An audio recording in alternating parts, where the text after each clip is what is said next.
Okay, so solving quadratic equations. So quadratic equations set equal to 0. There are several techniques, one of which is by factoring. You can complete the square, or you can solve with the quadratic formula. Those are 3 ways that you can solve a quadratic equation. Factoring doesn't always work, but we like it sometimes because when that factors easily, it's pretty quick. And quadratic formula always works if there's a solution. Okay, so your question was x squared plus 10x plus 21 equals 0. So you were asked, this was your original equation, but you're asked to find the x-intercept, so remember that's when y is 0. So I'm going to factor this if it can. So remember, it's like defoiling it. So you know the first 2 terms need to multiply together to give you x squared. So x and x works for you. And the last 2 terms need to multiply together to give you a plus 21. So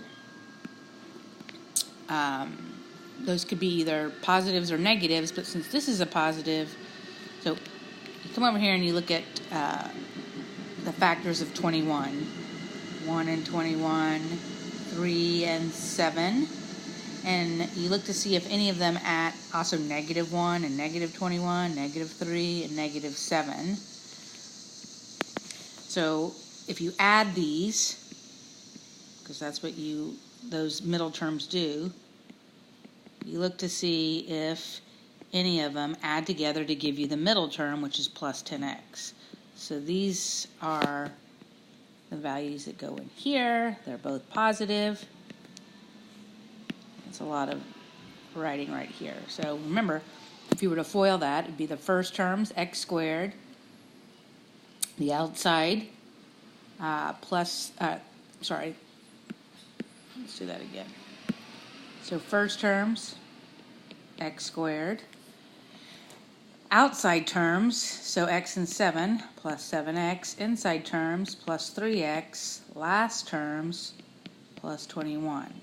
So x squared plus 10x plus 21. We always check our multiplication to see if we factored correctly. Okay? So back to the problem at hand. We have factored this correctly, set equal to 0. I'm going to erase this because it's in my way. Now, we're using this property right here. Oops, sorry about that. If you have factors multiplied together to give you 0, at least one of them has to be 0, right? So A is 0 or B is 0. So this is the case of one factor, and this is the other case of another factor. So you really have A times B equals 0. Well, that's true if the first one is 0, so x plus 3 is 0, or x plus 7 equals 0. That's the only way you're going to get 0 is if at least one of those is 0. So that means x is equal to -3, or x is equal to -7. Okay?